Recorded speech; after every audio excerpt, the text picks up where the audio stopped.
Difference between investigation and audit.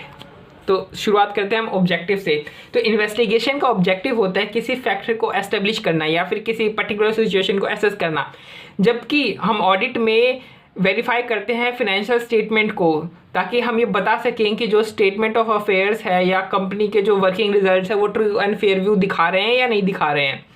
फिर आती है दूसरा फैक्टर, लीगल रिक्वायरमेंट। देखो, जो इन्वेस्टिगेशन होता है ना, वैसे तो वो वॉलंटरली कराया जाता है, ठीक है, लेकिन कभी कभी किसी केसेस में क्या होता है कि ये एज पर जो लॉ है उसके द्वारा भी करवाया जा सकता है, जबकि ऑडिट जो होता है वो पूरी तरीके से मैंडेटरी होता है। लेकिन ये मैंडेटरी होता है सिर्फ कंपनीज के लिए, कंपनी के अलावा ये वॉलंटरी करवाया जा सकता है, मर्जी हो तो कराओ, नहीं मर्जी हो तो मत कराओ, लेकिन कंपनी के लिए मैंडेटरी होता है। अब इन्वेस्टिगेशन परफॉर्म कौन करता है? जो इन्वेस्टिगेशन कोई भी परफॉर्म कर सकता है, जरूरी नहीं है कि वो चार्टर्ड अकाउंटेंट ही होना चाहिए, जबकि ऑडिट सिर्फ चार्टर्ड अकाउंटेंट ही परफॉर्म करेगा। फिर बात आती है स्कोप की।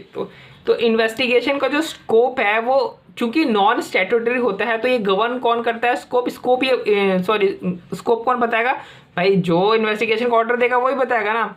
और ऑडिट का जो स्कोप है ना, ये कौन बताता है? लॉ बताता है, प्रोविजंस, लॉ के जो प्रोविजंस है ना वो बताएंगे, अगर ये स्टैट्यूटरी ऑडिट है तो।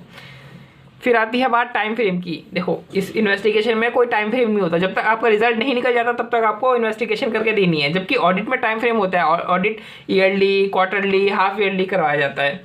फिर आता है नेचर ऑफ एक्टिविटीज। इन्वेस्टिगेशन में क्या होता है कि डिटेल स्टडी होती है, फैक्ट्स फिगर्स की डिटेल स्टडी और एग्जामिनेशन होती है, जबकि ऑडिट में हम सिर्फ क्या करते हैं, कौन सी एक्टिविटीज परफॉर्म करते हैं? टेस्ट चेकिंग, सैम्पल टेक्निक लगाते हैं अपने ओपिनियंस को एक्सप्रेस करने के लिए, एविडेंसेस को निकालने के लिए और उसके बेस पे जजमेंट फॉर्म करने के लिए, और फिर ओपिनियन एक्सप्रेस करने के लिए हम टेस्ट चेकिंग और सैम्पल टेक्निक का यूज़ करते हैं। फिर आती है बात एप्लीकेशन ऑफ अकाउंटिंग प्रिंसिपल की। देखो, इन्वेस्टिगेशन क्या है? पूरा एनालिटिकल इन नेचर है, ठीक है। इसमें आपको थोरो माइंड की जरूरत होती है, आपको एक ऐसा बंदा चाहिए जो कि चीज़ों को अच्छे से ऑब्जर्व कर सके, जो कि फैक्ट्स को इवेल्युएट कर सके। इसमें आपका फोकस अकाउंटिंग या फिर प्रिंसिपल डिस्क्लोजर इन सब चीज़ों पे नहीं होता है, ठीक है, ये इन सब से ऊपर हट के काम करता है। जबकि ऑडिट में हमें चेक ही यही किया जाता है कि क्या ये सारी जो चीज़ें हैं ये एक्सेप्टेड अकाउंटिंग प्रिंसिपल्स के साथ मैच कर रही हैं कि नहीं कर रही हैं, जो ऑडिट प्रोसीजर्स है या फिर जो डिस्क्लोजर रिक्वायरमेंट्स है इनके साथ कंप्लायंस किया गया है कि नहीं किया गया, ये सारी तो चीज़ें हम चेक करते हैं ऑडिट में। फिर बात आती है एविडेंस की। देखो, इन्वेस्टिगेशन में जो एविडेंस होता है ना, हमेशा कंक्लूसिव नेचर का होता है कि अगर हम कह रहे हैं कि फ्रॉड हुआ है, इसका इन्वेस्टिगेशन करना है, तो फ्रॉड हुआ है या नहीं हुआ है, बिल्कुल कंक्लूसिव एविडेंस है ये, जरा सा भी मतलब डाउट नहीं होना चाहिए। जबकि जो ऑडिट होता है ये इसके अंदर प्राइमा फेसी एविडेंस होता है, मतलब परसुएसिव एविडेंस होता है कि हो सकता है ऐसा हुआ होगा, हो सकता है ऐसा हुआ होगा, हमें 90% शक है, मतलब इस तरीके से होता है ऑडिट में, परसुएसिव एविडेंस होता है। फिर आती है रिपोर्टिंग।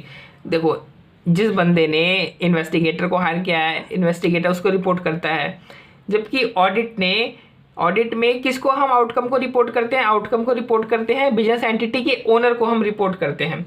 और इसका इन्वेस्टिगेशन में जब हम रिपोर्ट करते हैं तो उसमें जो रिपोर्ट का कंटेंट और फॉर्मेट होता है ना, ये कोई फिक्स नहीं होता है, लेकिन ऑडिट में क्या होता है, फॉर्म और कंटेंट बिल्कुल फिक्स होता है कि अगर आपने स्टॉक ऑडिट करनी है तो इस तरीके से फॉर्म और कंटेंट होगा, अगर आपने फोरेंसिक ऑडिट करनी है तो इस तरीके से फॉर्म और कंटेंट होगा, है ना।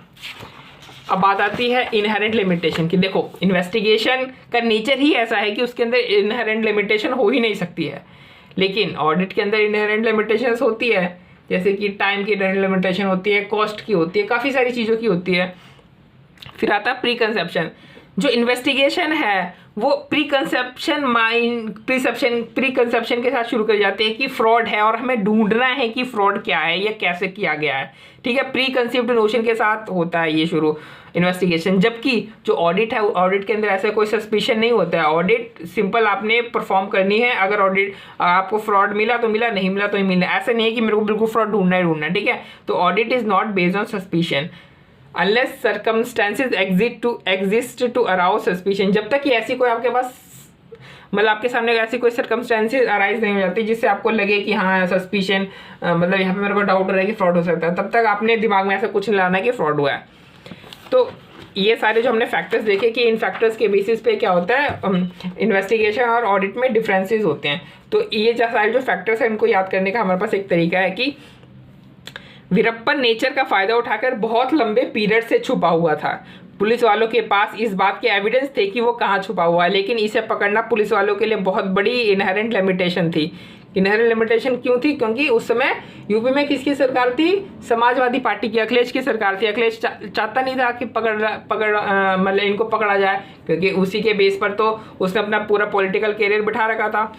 तो उसे पकड़ने के लिए एक टास्क फोर्स बनाई गई। ये टास्क फोर्स कब बनी? जब योगी की सरकार आई तब। तो उसे पकड़ने के लिए एक टास्क फोर्स बनाई गई जिसने ऑब्जर्व किया कि वीरप्पन कहाँ छुपा हुआ है, और जब पता चल गया तो उन्होंने अपने प्रिंसिपल को यानी योगी जी को इसकी रिपोर्टिंग करी। तो प्रिंसिपल ने यानी योगी जी ने कहा कि वीरप्पन को मार करके ही वापस आना, तो उन्होंने तोप की मदद से उसे मार दिया, जिससे उनका ऑब्जेक्टिव यानी पुलिस वालों का ऑब्जेक्टिव पूरा हो गया।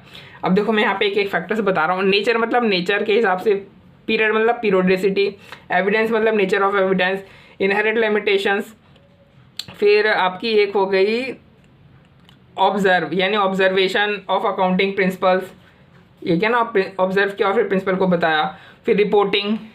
उसके बाद तोप से हमारा एक बन जाएगा स्कोप का, तोप स्कोप एक जैसा है ना। फिर आ जाता है ऑब्जेक्टिव। अब बात रही इसके कनेक्टर की, तो इसका कनेक्टर यहाँ पे लिखा हुआ नहीं है, लेकिन आप ऐसा मान लेना कि जो वीरप्पन था उसे इन्वेस्टिगेशन से ही पकड़ा गया। वीरप्पन को इन्वेस्टिगेशन के द्वारा ही पकड़ा गया, नहीं तो ऑडिट से वो पकड़ में नहीं आ रहा था। पिछली सरकारें, अखिलेश वाली सरकारें क्या कर रही थी? सिर्फ ऑडिट कर रही थी, ठीक है, तो कुछ रिजल्ट नहीं आ रहा था। योगी ने आकर क्या किया? इन्वेस्टिगेशन कर दिया। तो इन्वेस्टिगेशन में उसके इलाके का अड्डे का पता चल गया और फिर उसे मार दिया गया।